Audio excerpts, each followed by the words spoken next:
Assalamualaikum warahmatullahi wabarakatuh. Salam sejahtera untuk kita semua.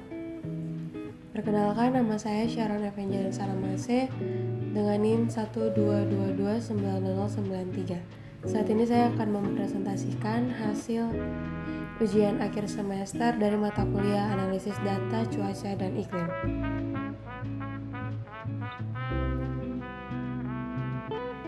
Yang pertama yaitu analisis spasial, Principal Component Analysis atau PCA. Berikut adalah link webnya. Dan yang pertama itu adalah persiapan data. Data yang diambil adalah data curah hujan, khususnya pada Pulau Sumatera. Karena akhir saya adalah 3, maka pembagian lokasi yang saya amati berada di Pulau Sumatera. Data ini diambil dari CIRPS pada tahun 1981 hingga 2020 dengan format NetCDF dan berupa bulanan. Pulau Sumatera memiliki lintang yaitu 6 derajat lintang utara hingga 6 derajat lintang selatan, dan bujurnya yaitu 95 derajat bujur timur hingga 105 derajat bujur timur. Kemudian, analisis PCA terhadap data graded dengan menganggap setiap grid sebagai suatu variabel spasial. Jadi, PCA ini digunakan untuk mengidentifikasi pola dominan, variabilitas curah hujan, serta mereduksi dimensi data tanpa menghilangkan informasi utama khususnya. Kemudian yang berikut adalah dengan menggunakan metode screen test untuk memilih PC yang akan dianalisis. Jadi di samping ini adalah script plot PCA. Jadi berdasarkan script plot ini kita dapat melihat bahwa nilai atau eigenvalue-nya menurun tajam dari PC1 ke PC2 dan mulai mendatar setelah PC3. Titik siku atau elbow point teridentifikasi pada PC kedua. Jadinya dua komponen utama pertama yang saya akan analisis adalah PC1 dan PC2. Yang berikut adalah visualisasi hasil dan interpretasi hasil PCA. Gambar di samping ini merupakan spasial PC1 dan spasial PC2.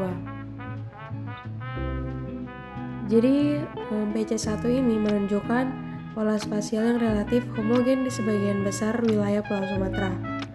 Nah, hal ini mengindikasikan bahwa PC1 merepresentasikan variabilitas curah hujan berskala regional yang dipengaruhi oleh faktor iklim besar seperti sirkulasi monsun dan variabilitas iklim tropis. Dan PC yang kedua ini memperlihatkan pola spasial dengan perbedaan kontras antara wilayah di Pulau Sumatera. Nah, pola ini mengindikasikan adanya pengaruh faktor lokal seperti topografi, kedekatan dengan laut, dan perbedaan karakteristik regional terhadap distribusi curah hujan. Nomor 2, analisis korelasi antara PCA dan indeks iklim global. Yang pertama adalah persiapan data. Pada nomor 2 ini saya memilih 2 indeks iklim yang merupakan indeks Nino 3.4 karena merupakan indikator utama fenomena El Nino Southern Oscillation atau ENSO yang memang diketahui memiliki pengaruh signifikan terhadap variabilitas curah hujan di wilayah Indonesia, termasuk Sumatera. Dan yang kedua itu adalah Pacific Decadal Oscillation atau PDO. Nah, PDO ini dipilih karena merupakan variabilitas iklim berskala dekadal di Samudra Pasifik yang dapat memodulasi kekuatan dan dampak ENSO dalam jangka waktu panjang sehingga berpotensi mempengaruhi pola curah hujan regional. Selanjutnya, korelasi Pearson antara time series PC dan indeks, yaitu Nino 3.4 dan PDO.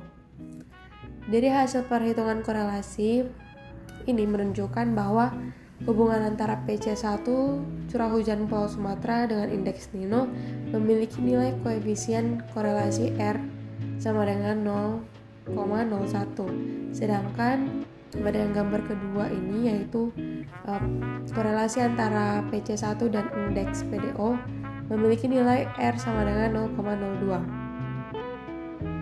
Nilai korelasi yang sangat kecil ini menunjukkan bahwa hubungan linear antara variabilitas utama curah hujan di Sumatera dengan ENSO maupun PDO bersifat sangat lemah dan tidak signifikan secara statistik. Selanjutnya, interpretasi dan implikasi terhadap curah hujan. Gambar yang pertama di sini yaitu time series PC1 dan Nino 3.4. Berdasarkan gambar ini, tidak terlihat peningkatan atau penurunan PC1 yang konsisten selama fase El Nino, yaitu nilai Nino 3.4 positif maupun La Nina, yaitu nilai Nino 3.4 negatif.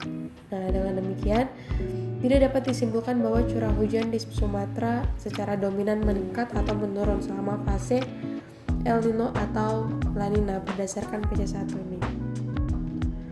Demikian pula, variasi PC1 tidak menunjukkan keterkaitan yang jelas terhadap perubahan fase PDO.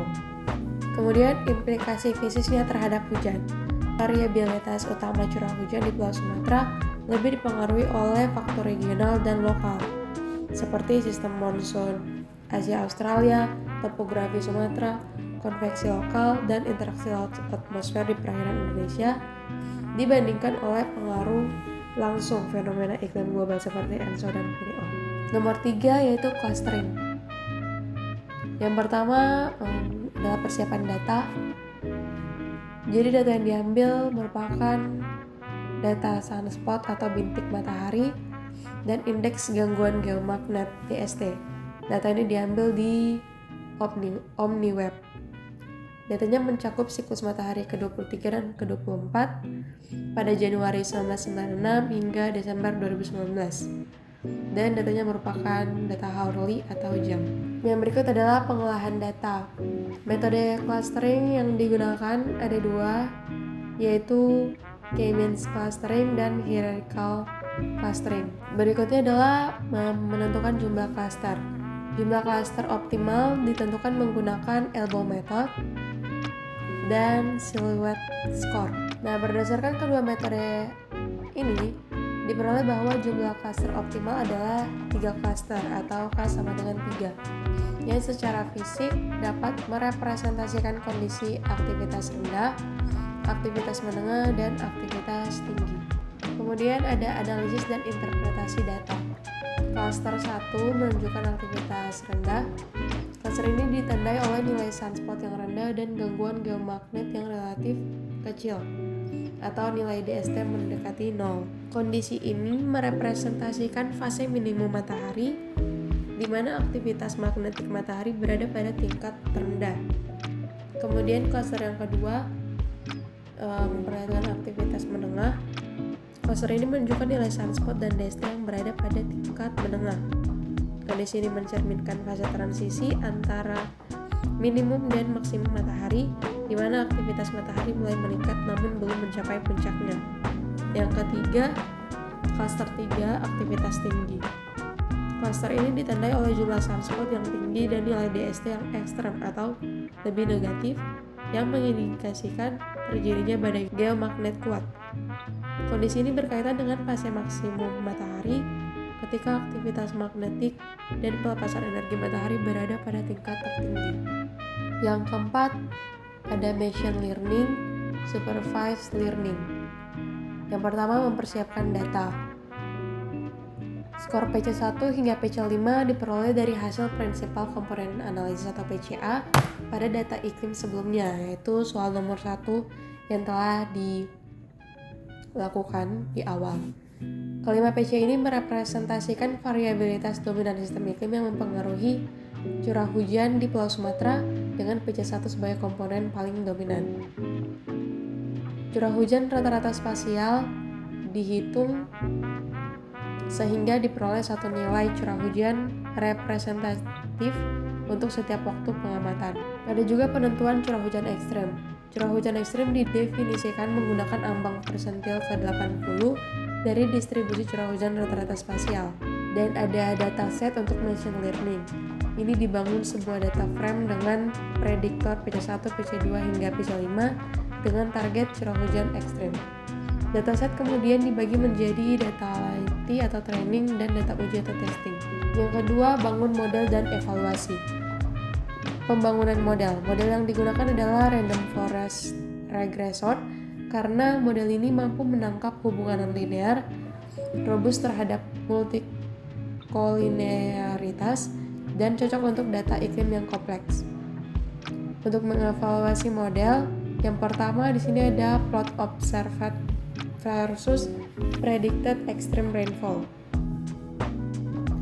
Titik-titik data tersebar dekat dengan garis 1:1. Ini menunjukkan kesesuaian yang baik antara nilai aktual dan prediksi, dan model mampu mereproduksi pola hujan ekstrim, terutama pada rentang 300 hingga 450 mm. Sedikit deviasi pada nilai ekstrem tertinggi mengindikasikan ketidakpastian alami sistem iklim dan keterbatasan data pada kejadian ekstrim yang sangat jarang. Kemudian gambar yang kedua ini merupakan feature importance random forest. Nah, untuk interpretasi dari plot ini, jadi PC1 ini memiliki kontribusi dominan dan PC2 hingga PC5 berkontribusi sangat kecil. Jadi makna yang dapat diambil dari plot ini yaitu variabilitas hujan ekstrim di Sumatera sangat didominasi oleh mode iklim utama yang direpresentasikan oleh PC1. Nah, PC1 ini kemungkinan berkaitan dengan variabilitas monsun, ENSO atau IOD, pola sirkulasi atmosfer skala besar. Ya, sekian hasil ujian akhir semester yang telah saya lakukan. Terima kasih atas waktunya dan sampai jumpa.